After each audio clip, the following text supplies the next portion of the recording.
Welcome to the Clarity Project. You know, sometimes to understand a headline from tomorrow, you have to look at a history book from 200 years ago. That's exactly what we're doing today. We're going to break down how a U.S. foreign policy from the 1800s set the stage for a dramatic military strike in 2026. This is the story of the U.S. operation in Venezuela. Okay, let's jump right into the action. It's January 3rd, 2026. What you're looking at here is the real deal, a top-secret briefing for a strike on Caracas. The targets? They're the absolute nerve centers of the Venezuelan government. You've got Miraflores Palace, the military's headquarters at Fuerteventura, and the international airport. This wasn't a warning shot. It was a full-on, lightning-fast strike aimed right at the heart of power. So you have to ask yourself, how on earth did it come to this? I mean, a full-scale American military operation to take out a head of state in his own capital? That is a massive, massive move on the geopolitical chessboard. To really get it, to understand what happened in 2026, we've got to rewind the clock. And I mean, way, way further back than you're probably thinking. Yeah, see, the real seeds of this conflict weren't planted in the 21st century, not even close.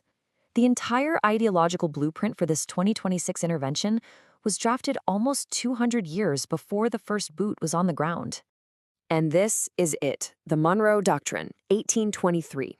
Now, the language is old school, for sure, but the message? It's as subtle as a punch to the gut. President James Monroe basically looked at the old powers of Europe and said, "This hemisphere is our backyard.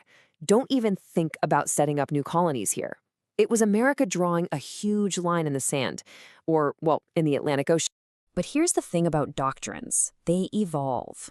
And this one got a major, major update in 1904 from Teddy Roosevelt. His Roosevelt Corollary completely flipped the script. The doctrine went from being a defensive shield to keep Europe out to becoming a justification for offensive policing within Latin America. All of a sudden, the U.S. gave itself the right to intervene pretty much whenever it felt its financial interests or regional stability were threatened. And boy, did it use that right. So you've got this historical policy just sitting there, right? But to really light the fuse in the modern era, you need a new player, a challenger. And that challenger came not from Europe, but from the other side of the planet. Now, look at this graph. It's called the scissors effect, and it perfectly shows a nation just coming apart at the seams. From 2014 to 2025, Venezuela's economy was in an absolute freefall. Oil money, the lifeblood of the country, just evaporated because of sanctions and terrible mismanagement. At the same exact time, inflation went completely ballistic. The country was teetering on the edge of total collapse. And if you need one number to understand the scale of this disaster, here it is. The country's entire economy, its GDP, shrank by 75%. That's not a recession, folks. That is a full-blown economic apocalypse. And a country that desperate is going to look for a lifeline from anywhere it can. And that lifeline came from Beijing. As Venezuela's economy imploded, China swooped in. We're talking about more than $60 billion in investments and these loans for oil deals. In no time at all, China became Venezuela's #1 financial backer, creating a sphere of influence that was a direct, in-your-face challenge to that old Monroe Doctrine. And just how deep did that influence run? Get this. Right before the intervention, about 80%, 80, of all the oil leaving Venezuela was headed straight for China. This was way more than just a trading partnership. It was a strategic dependency, and it was a dependency that Washington decided it absolutely could not live with. So, let's put the pieces together. You've got America's historic claim to the hemisphere, a nation in total collapse right on its doorstep, and a rising global superpower sinking its hooks in deep. It was a collision course waiting to happen. So let's go back to that operation, but this time with the full picture in mind. The thinking behind the attack was even given a new name, the Donroe Doctrine. And this was a huge shift. This wasn't about maintaining stability like Teddy Roosevelt's version.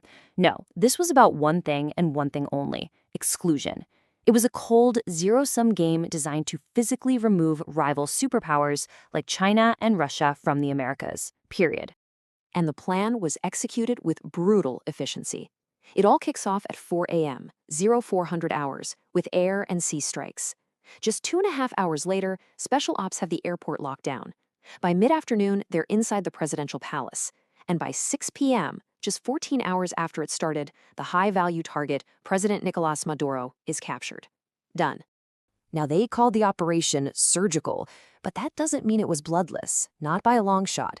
We know there were dozens of fatalities in that first 24 hours. As you can see, Venezuelan security forces took the heaviest hits, but it's also clear there were significant casualties among foreign advisors on the ground, specifically Cubans and Russians.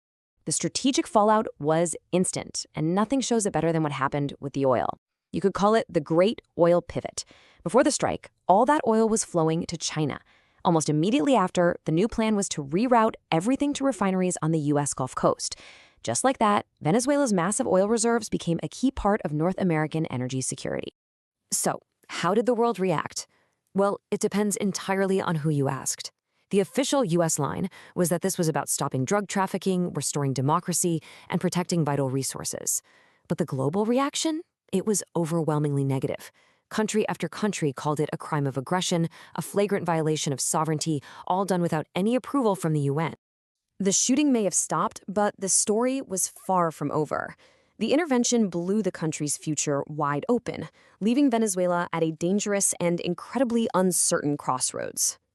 And really, Venezuela was left staring down two totally different paths. Path A was stabilization, getting plugged back into the American economic system, maybe restoring some democratic norms. But Path B was just fracture, the total collapse of the state, civil war, a massive humanitarian crisis. And what would decide it? It all came down to whether the new government could somehow balance America's demands with the desperate need to just keep the country from falling apart. In the end, what happened in Venezuela is so much bigger than just one country.